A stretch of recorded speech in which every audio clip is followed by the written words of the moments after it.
میں بیمار سسر کی بیٹی بن کر خدمت کرتی تھی کیونکہ میرا شوہر باہر ملک تھا اور میری ساس میرے سسر سے نفرت کرتی تھی۔ پر جب میرا شوہر واپس آیا تو ساس نے مجھ پر گندا الزام لگا دیا، جسے سن کر شوہر نے مجھے گھر سے نکال دیا۔ میرا فالج زدہ سسر بھی یہ سب دیکھتا رونے لگا اور کچھ دن بعد سسر کا انتقال ہو گیا۔ کچھ دن بعد میں فاتحہ پڑھنے سسر کی قبر پر گئی تو وہاں ایک خط پڑا ملا جس میں لکھا تھا، تو نے بیٹی کی طرح میری خدمت کی ہے، تو واپس گھر جا، اللہ تیری مدد کرے گا۔ میں یہ پڑھ کر حیران رہ گئی اور واپس سسرال گئی تو ساس مجھے دیکھتے ہی ڈر گئی۔ میں زبردستی اندر گئی پر اندر کا منظر دیکھ کر قدموں تلے سے زمین نکل گئی کہ 3۔ آج صبح سے ہی میرا دل بہت گھبرا رہا تھا۔ سردی کی شدت کی وجہ سے ایک تو میری طبیعت بھی ٹھیک نہیں تھی اور پھر میرے دل کو عجیب سے وسوسے اور بے چینی لگی ہوئی تھی۔ میں سمجھ نہیں پا رہی تھی کہ آخر ایسا کیوں ہے، لیکن پھر اپنے دل کو دلاسا دینے کے لیے سوچا کہ سسر کی قبر پر جا کر فاتحہ پڑھتی ہوں، کیونکہ ایک واحد وہی انسان تھے جو میرے ساتھ مخلص تھے اور ہمیشہ میرا خیال کرتے تھے۔ اسی لیے میں چپ چاپ چادر لپیٹ کر گھر سے باہر نکل آئی اور قبرستان کی طرف جانے لگی۔ اپنے سسر کے لیے میں روز دعائے خیر کرتی تھی اور ان کو روزانہ سورۃ یاسین پڑھ کر بخشتی تھی، کیونکہ میرے سسر نے ہمیشہ میرا ساتھ دیا اور کبھی کسی معاملے میں مجھے تنگ نہیں کیا۔ وہ میرے سے بہت راضی تھے اور میں بھی ان سے راضی تھی، کیونکہ انہوں نے نہ صرف مجھے بیٹی سمجھا تھا بلکہ بیٹی کا رشتہ نبھایا بھی تھا۔ اسی لیے تو جب ان کا انتقال کی خبر ملی تھی تو میں بے تحاشا روئی تھی اور مجھے ایسا لگ رہا تھا کہ جیسے آج میرا کوئی بہت اپنا مجھ سے بچھڑ گیا ہو۔ اس وقت قبرستان جاتے ہوئے میں راستے میں ان کے لیے دعائیں خیر کرتی جا رہی تھی اور فاتحہ پڑھتی جا رہی تھی۔ میں چاہتی تھی کہ وہ ہمیشہ سکون کی ابدی زندگی گزاریں، اس لیے آج جب مجھے چین نہیں پڑ رہا تھا تو میں نے سوچا کہ انہی کی قبر پر جا کر ان سے اپنے دل کا بوجھ ہلکا کرتی ہوں، کیونکہ وہاں پر جا کر مجھے ایک سکون سا مل جاتا تھا۔ قبرستان پہنچ کر میں سیدھی اپنے سسر کی قبر پر چلی آئی اور بے اختیار میری آنکھوں سے آنسو امنڈ آئے۔ میرے سسر نے بہت تکلیف دیکھی تھی اور آج وہ ایک ابدی سکون کے ساتھ اس منو مٹی تلے دبے ہوئے تھے۔ میں ابھی وہاں پہنچ کر سسر کی قبر کی سائڈ پر بیٹھ گئی اور تبھی میں نے دیکھا کہ وہاں پر ایک کاغذ کا ٹکڑا پڑا ہوا ہے۔ میں بے حد حیران ہوئی، یہ کاغذ یہاں پر کیسے آیا؟ میں نے اس کو بے اختیار اٹھا لیا اور جیسے ہی اسے کھول کر دیکھا تو اس میں لکھی ہوئی عبارت نے مجھے اور زیادہ حیرت میں ڈال دیا۔ اس پر لکھا ہوا تھا، بیٹی تو گھر واپس جا، تو نے میری بہت خدمت کی ہے، اللہ تیری مدد کرے گا۔ میں بہت حیران تھی، آخر یہ کاغذ یہاں پر کیسے آیا اور کس نے رکھا؟ کبھی سسر کی قبر کو دیکھتی اور کبھی اس کاغذ کی طرف دیکھتی، لیکن کچھ سمجھ نہیں آ رہی تھی۔ سسر تو اس دنیا سے پردہ کر چکے تھے تو پھر وہ یہ کاغذ یہاں پر کیسے رکھ سکتے تھے؟ کہیں یہ کوئی غیبی اشارہ تو نہیں ہے، یا یہ کوئی غیبی مدد ہے، یا پھر میرے لیے کوئی نئی حکمت عملی؟ میں سمجھ نہیں پا رہی تھی۔ تاہم میں نے اس خط کو مٹھی میں دبوچ لیا اور اپنے سسر کی قبر پر فاتحہ پڑھنے لگی۔ آنسو اب بھی میری آنکھوں سے روا تھے اور ان کی یاد میرے دل میں تازہ تھی۔ کافی دیر ان کے لیے دعائیں مغفرت مانگتے ہوئے میرا دھیان پھر اس خط کی طرف لگا رہا۔ اپنے سسر کے ساتھ اپنے دل کی باتیں کر لینے کے بعد میرا دل کافی ہلکا ہو گیا اور پھر میں وہاں سے اٹھ آئی، انہیں خدا حافظ کہا اور آہستہ آہستہ قدموں سے چلتی ہوئی قبرستان سے باہر آ گئی تھی۔ اس وقت عصر کا وقت ہو رہا تھا اور میرا ابھی گھر جانے کا بھی دل نہیں چاہ رہا تھا۔ مٹھی میں دبا ہوا وہ کاغذ مجھے ایک نئی راہ کی طرف اکسا رہا تھا اور میں سمجھ نہیں پا رہی تھی کہ میں وہاں جاؤں یا نہ جاؤں۔ لیکن پھر اپنے سسر کی بات کی لاج رکھتے ہوئے میں نے اپنے دل میں ایک فیصلہ کیا اور تیز قدم اٹھاتے ہوئے اپنے سسرال کی طرف چل پڑی۔ میں نے سوچ لیا تھا کہ ایک بار ضرور آزماؤں گی اور جا کر دیکھوں گی کہ آخر وہاں پر ایسا کیا ہے جو میرے سسر نے مجھے خاص طور پر تاکید کی ہے۔ اس لیے میں تیزی سے اٹھتے ہوئے قدموں کے ساتھ اپنے سسرال چلی آئی۔ میرا دل اندر سے پریشان تھا اور دماغ میں سسر کی بات گونج رہی تھی کہ نہ جانے میری ساس کیا سلوک کرتی، نہ جانے وہ مجھے گھر میں آنے بھی دیتی یا نہیں۔ لیکن میں نے سوچا کہ ایک بار تو جانا چاہیے، ایک بار تو دیکھنا چاہیے آخر کیا معاملہ ہے، میرے سسر نے ایسا کیوں کہا ہے۔ تبھی سسرال پہنچ کر دروازے کے باہر کھڑے ہو کر میں نے اپنی سانسوں کو بحال کیا۔ میں پورے اعتماد اور نڈر انداز میں اندر جانا چاہتی تھی۔ میں جا کر دیکھنا چاہتی تھی کہ اگر اندر کیا معاملہ چل رہا ہے۔ یہی وجہ تھی کہ میں نے دروازے کو ہلکا سا ہاتھ رکھا تو وہ کھلتا چلا گیا۔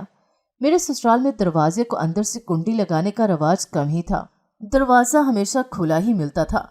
मैं दबे कदमों के साथ अंदर आ गई। सामने ही सहन में मेरी सास एक चारपाई पर बैठी हुई थी। उन्होंने आहट पर सर उठाकर देखा तो मुझे देखकर उनके माथे पर तेवरियां चढ़ गईं और कहने लगी, अरे तू कि यहाँ पर चली आई, चल निकल, दफा हो जा यहाँ से। जब मैंने तुझे अपने घर से निकाल दिया है, अपने बेटे की जिंदगी से निकाल दिया है, तो वापस क्यों इस घर में आई है? अपनी सास की बात सुनकर मैं एक लम्हे के लिए रुक सी गई और दिल अंदर से घबरा गया था।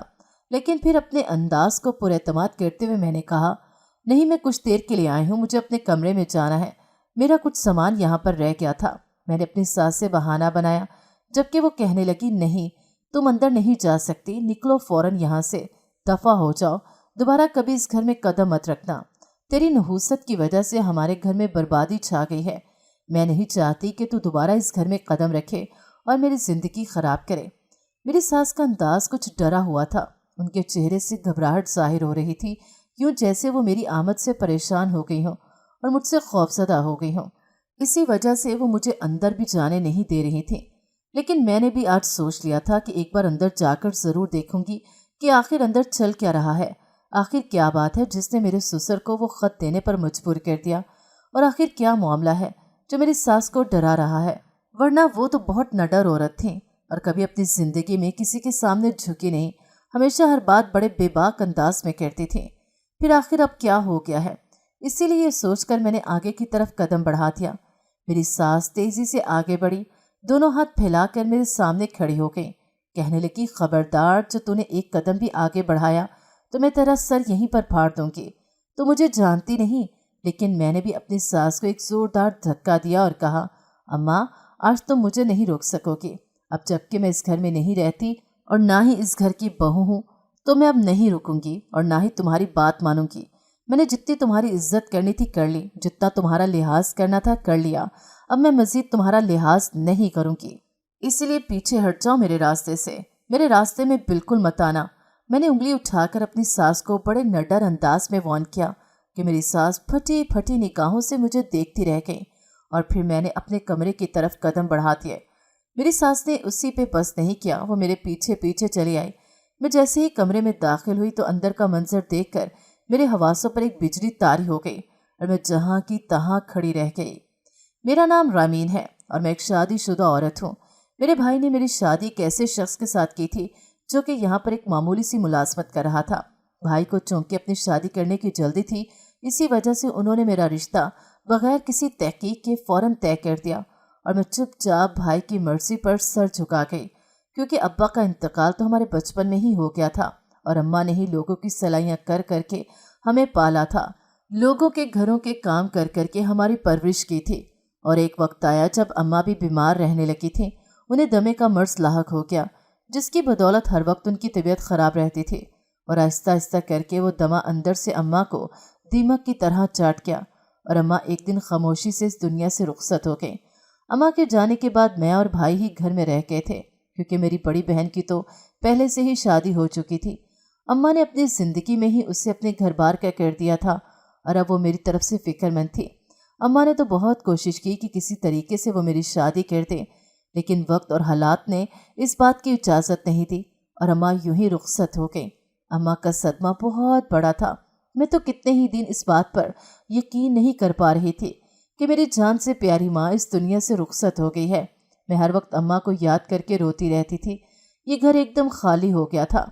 मेरी बहन भी कुछ दिन रहकर वापस अपने ससुराल चली गई थी, क्योंकि उसके ससुराल वाले भी ज़रा सख्त मिजाज के थे और वो बहुओं का मैके में ज़्यादा रहना पसंद नहीं करते थे।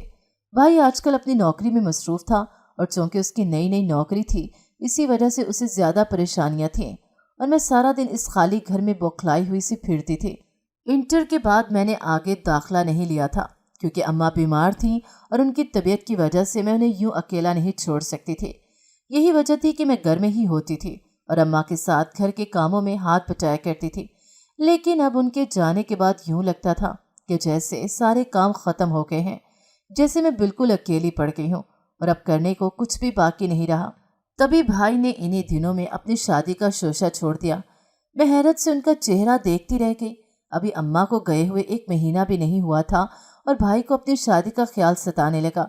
इसीलिए मैंने भाई से कहा कि भाई, अभी तो अम्मा का कफन भी मैला नहीं हुआ और आप शादी करने जा रहे हैं।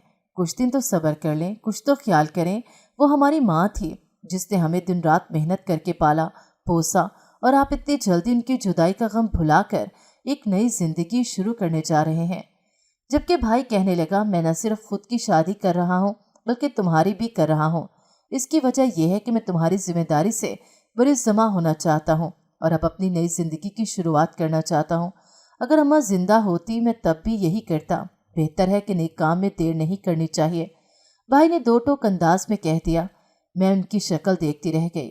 भाई ने बड़ी बहन को भी अपना हमनवा बना लिया और जो रिश्ता मेरे लिए देखा था उसमें इतनी अच्छाइयाँ बयान की कि बड़ी बहन भी भाई की जुबान बोलने लगी। जबकि मैं तो इस लड़के के बारे में या उसकी फैमिली के बारे में कुछ भी नहीं जानती थी।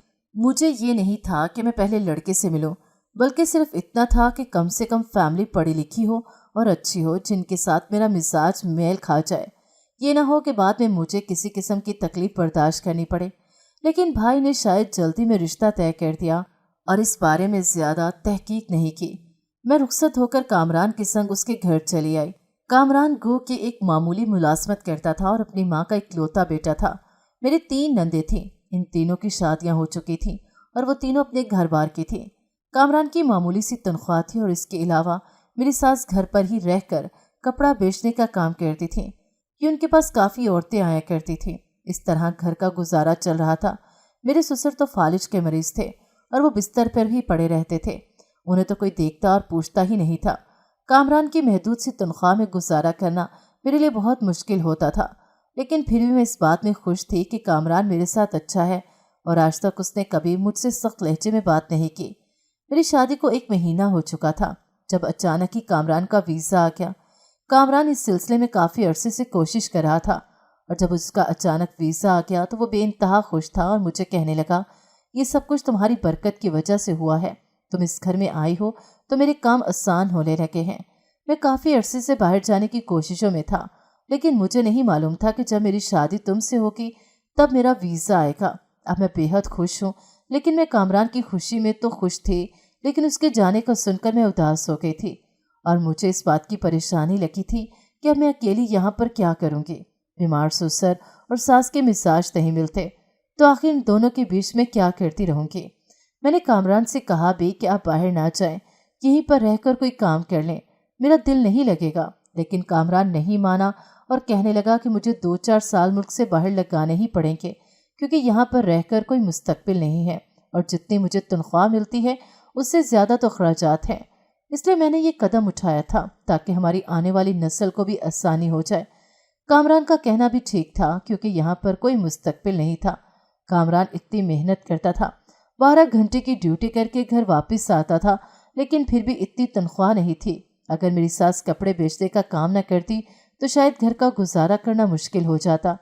यही वजह थी कि मैंने अपने दिल पर भारी पत्थर रख के इजाज़त दे दी थी।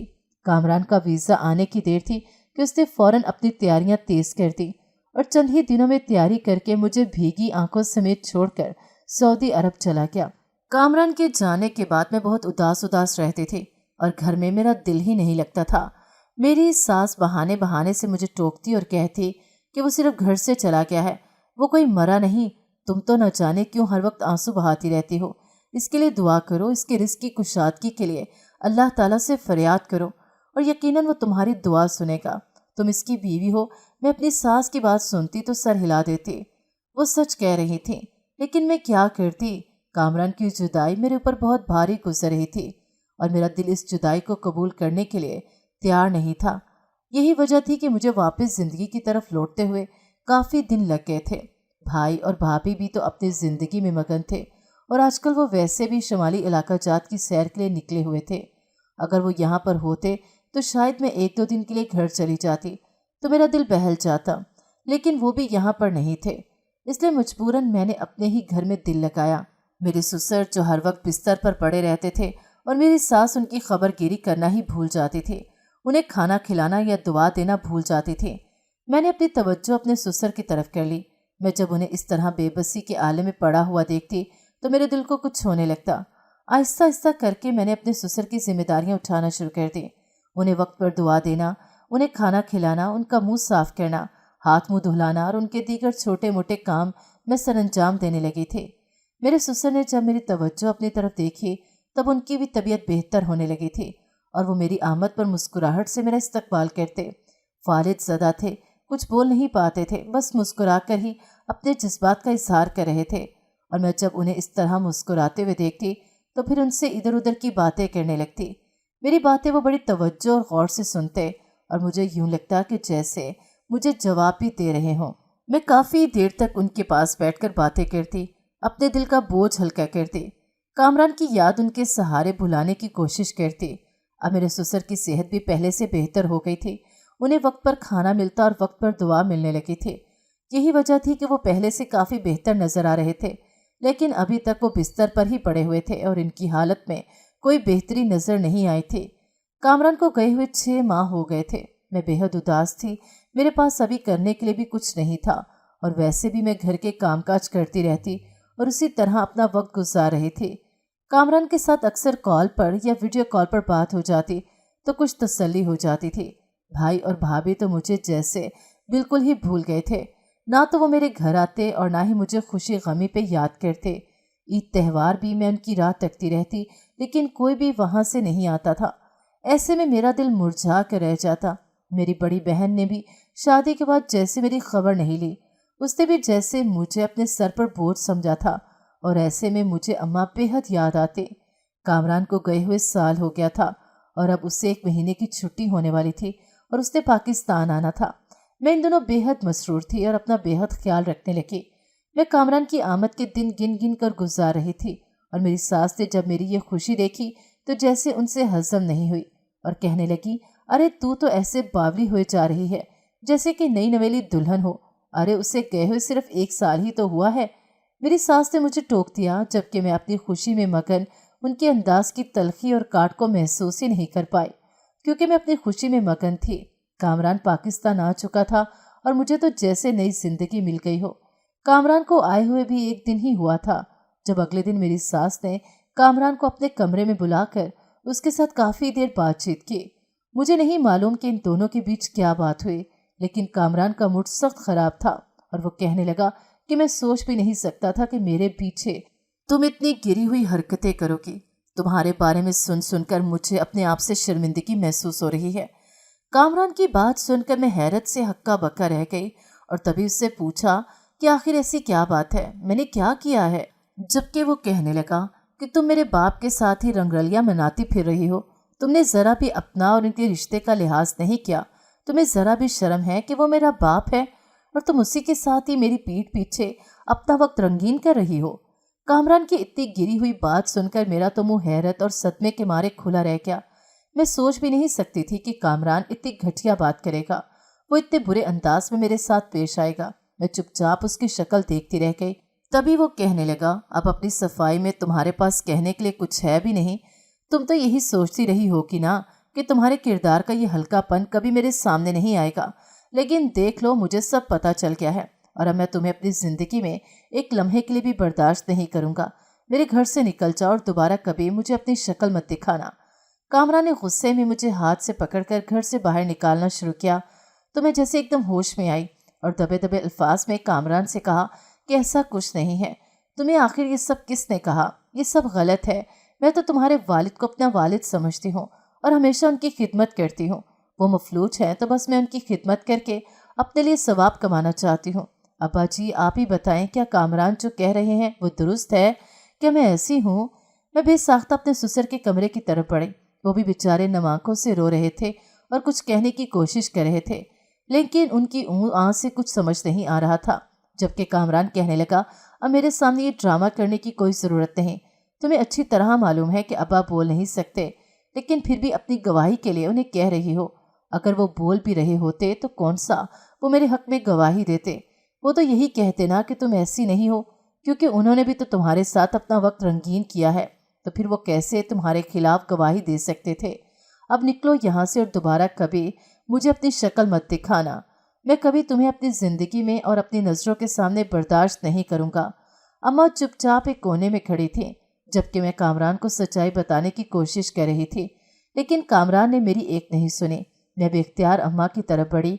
अम्मा, खुदा का वास्ता है कामरान को सच बताएं, ये मुझे गलत समझ रहे हैं। मैं ऐसी नहीं हूँ, मैं इतनी घटिया नहीं हो सकती।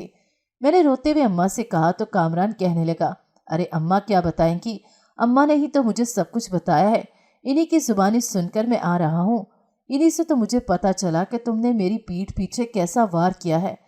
कामरान के मुंह से ये सुनकर मैं एकदम अम्मा की तरफ हैरानी से देखती रह गई। अम्मा के चेहरे पर इस वक्त एक फातिहाना चमक थी।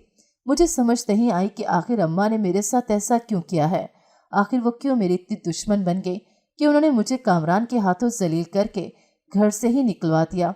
कामरान ने मेरी एक नहीं सुनी थी और मुझे घर से निकालकर दरवाज़ा बंद कर दिया था। और मैं कितनी देर बेबसी से खड़ी दरवाज़ा पीटती रही, लेकिन ना तो कामरान को मुझ पर तरस आया और ना ही उसकी माँ ने उसे सच्चाई बताई। मैं बेहद परेशान हो चुकी थी।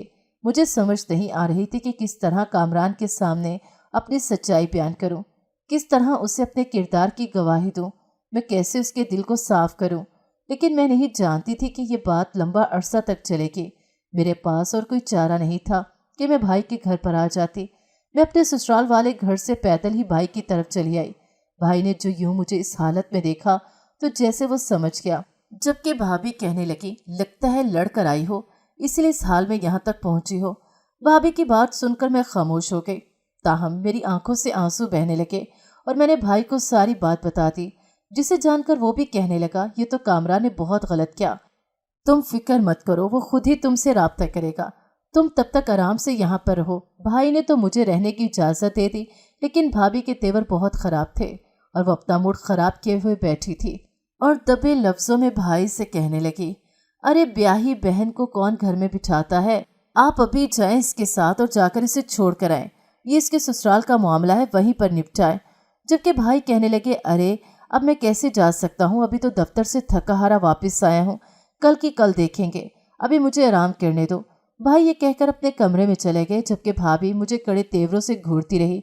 मुझे अंदाज़ा हो गया था कि भाभी को मेरा यहाँ पर आना पसंद नहीं आया और वो मुझे यहाँ पर रखना नहीं चाहती, लेकिन मैं कहाँ जाती, मेरे पास और कोई ठिकाना ही नहीं था। ये घर मेरे माँ बाप का था और मुझे पूरा हक हासिल था कि मैं भी यहाँ पर रहती। अगर भाई यहाँ पर रह रहे थे तो मैं भी यहाँ पर रह सकती थी। इसलिए मैंने सोच लिया था कि जब तक कामरान मुझसे माफ़ी नहीं मांगेगा और अपनी गलतफहमी दूर नहीं करेगा, मैं तब तक यहाँ से नहीं जाऊँगी। मैं भाई और भाभी के घर पर ही रहने लगी और अभी मुझे यहाँ पर रहते हुए एक हफ्ता ही हुआ था जब मुझे इत्तला मिली कि मेरे ससुर का इंतकाल हो गया है। मैं वहाँ पर जाकर उनका आखिरी दीदार करना चाहती थी, लेकिन फिर कामरान का सामना करने के ख्याल से मैं वहाँ नहीं गई और अपना दिल मार कर बैठ गई। घर पर ही मैंने उनके साले सवाब के लिए दुआ कर दी और उन्हें बख्श दिया। मुझे उनकी मौत का बेहद अफसोस था, लेकिन इस बात का भी इत्मीनान था कि अब्बा जी अब जन्नत में अच्छी जगह पर रहेंगे। यहाँ पर जो जिंदगी वो गुजार रहे थे वो किसी भी काबिल गुजारने लायक नहीं थी। न घर पर उन्हें कोई पूछता था, न उनका कोई ख्याल करता था। एक वाहिद मैं ही थी जो उनका ख्याल कर लेती थी और मुझे भी घर से निकाल दिया क्या। मुझे अच्छी तरह अंदाज़ा था कि मेरे आने के बाद किसी ने भी अब्बा जी का ख्याल नहीं रखा होगा, तभी वो जल्द ही जिंदगी की बाजी हार गए और अपने आखिरी सफ़र पर रवाना हो गए। मेरे ससुर के मरने का मुझे बेहद अफसोस था और मैं उन्हें याद कर करके बहुत रोती थी, क्योंकि उन्होंने मुझे हमेशा बेटी की तरह ही समझा था। उनके इंतकाल को एक हफ्ता हो गया था जब मैं उनकी कब्र पर फातिहा करने के लिए गई, लेकिन वहाँ पर पड़े हुए ख़त ने मेरे कदमों तले से ज़मीन निकाल दी। मैं सोच भी नहीं सकती थी कि यह ख़त मुझे अब्बा जी की तरफ से मिलेगा, लेकिन इसके बाद अब मुझे क्या करना चाहिए था, ये सोच सोच कर मैं परेशान हो रही थी। लेकिन फिर एक ख्याल आने पर मैंने ये तय कर लिया कि मुझे अपने ससुराल में जाकर एक दफ़ा देखना चाहिए, क्योंकि अब्बा जी ने मुझे ताकीद की है और यकीनन उन्होंने कुछ सोचकर ही ये कहा होगा। यही सोचकर मैं कब्रिस्तान से निकली और सीधी अपने ससुराल की तरफ चल पड़ी। हालांकि मुझे अपनी सास के रद्द अमल का डर था और मुझे इस बात का भी अंदाज़ा था कि वो कभी मेरी बात नहीं सुनेंगी, ना ही मुझे घर में दाखिल होने देंगे। इसलिए मैंने अपने अंदाज को निडर बनाया और ज़बरदस्ती घर में दाखिल हो गई। मेरी सास के लाख रोकने के बावजूद मैं नहीं रुकी और अंदर कमरे में चली गई। लेकिन कमरे में मैं अपनी तीनों नंदों को देखकर हैरान परेशान रह गई। वो तीनों बड़ी अफसरदा सी हालत में बैठी थी, जबकि मेरा शौहर कामरान बिस्तर के ऊपर बीमारी के आलम में लेटा हुआ था। मैं नासमझी से उनकी तरफ देखने लगी, जबकि मेरी छोटी नंद मेरी तरफ बढ़ी और एकदम कहने लगी, اچھا ہوا تم آ گئی، میرا بھائی بہت اذیت اور تکلیف میں ہے، تم اسے معاف کر دو۔ جس دن سے تم یہاں سے گئی ہو اس کی حالت بہت خراب ہے۔ اپنی نند کی بات سن کر میں نے کامران کی طرف دیکھا۔ اس وقت اس کی آنکھوں میں آنسو تھے اور چہرے پر بے بسی اور لاچاری تھی۔ وہ کچھ بولنے کی کوشش کر رہا تھا لیکن اس سے کچھ بولا نہیں جا رہا تھا۔ میں نے اپنی نند سے پوچھا کہ آخر کیا معاملہ ہے، کامران کی یہ حالت کیسے ہوئی، جبکہ وہ افسردگی سے کہنے لگی، دراصل بھائی نے جب تمہیں گھر سے نکالا تو اس دن وہ خود بھی بہت زیادہ پریشان تھے اور غصے میں وہ بھی گھر سے نکل گیا۔ گھر سے جانے کے بعد اماں اس کے پیچھے بولتی رہیں لیکن کافی دیر تک بھائی کی کوئی خیر خبر نہیں ملی۔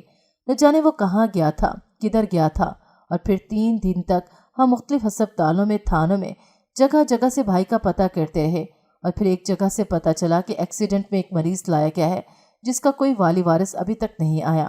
جوان جہان لڑکا ہے اور بے سہارا ہسپتال میں پڑا ہوا ہے۔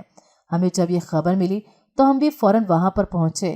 یہ ایک چھوٹا سا ہسپتال تھا اور جب وہاں پر ہم نے اپنے بھائی کو بے بسی کے عالم میں پڑے ہوئے دیکھا تو حیرت اور بے بسی کے مارے رونے لگے تھے۔ بھائی کی حالت بہت خراب تھی۔ ایکسیڈنٹ میں اسے بہت زیادہ چوٹیں آئی تھیں اور اس کی ریڑھ کی ہڈی کو نقصان پہنچا تھا جس کی وجہ سے وہ اب ساری عمر چل پھر نہیں سکتا، وہ بستر کا ہو کے رہ گیا ہے۔ بھائی کا بہت علاج ہوا، اس کی کئی آپریشن ہوئے لیکن کوئی بھی آپریشن کامیاب نہیں ہوا اور ڈاکٹرز نے اب مستقل طور پر بھائی کو معذور ظاہر کر دیا۔ ان کا کہنا ہے کہ جتنی اس کی زندگی ہے اب یہ اسی طرح ہی گزارے گا۔ ہم اسی دن سے افسردہ ہیں۔ بھائی جیسے ایک زندہ لاش بن کے رہ گیا ہے۔ وہ بہانے بہانے سے تمہیں یاد کرتا ہے اور بار بار تم سے معافی مانگنے کا کہتا ہے۔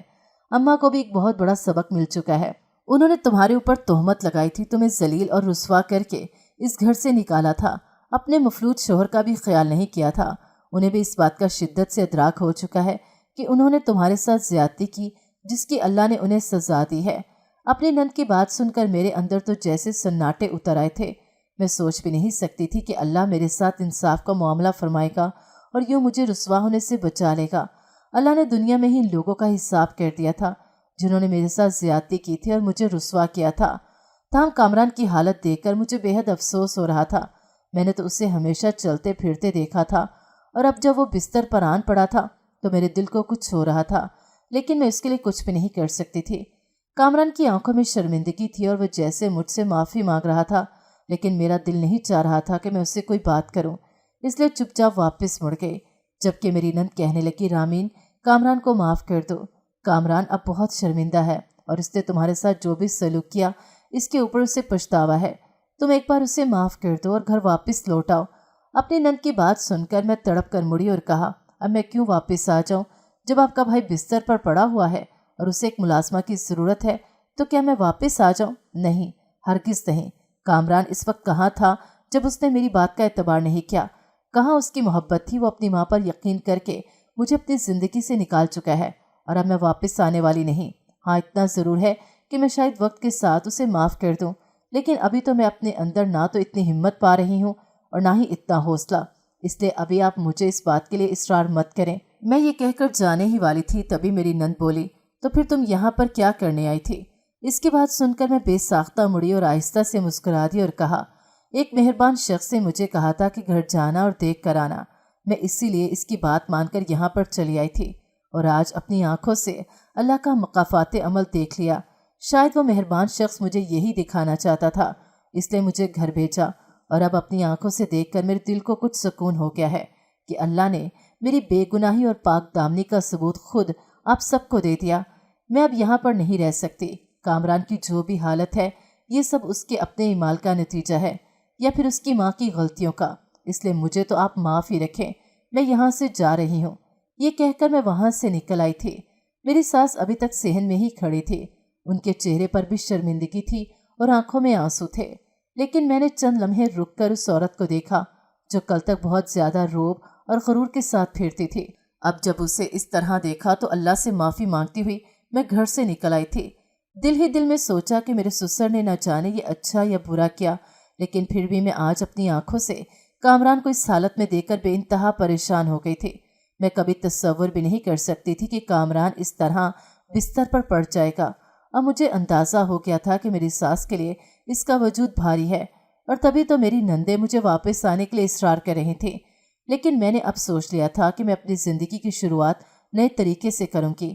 और अपने अंदाज से अपनी ज़िंदगी को गुजारूंगी। मैं जब घर वापस लौटी तो भाई भी घर आ चुके थे और परेशानी से पूछने लगे कि तुम कहाँ चली गई थी, क्या बात थी, मैं कब से देख रहा हूँ तुम घर पर नहीं थी।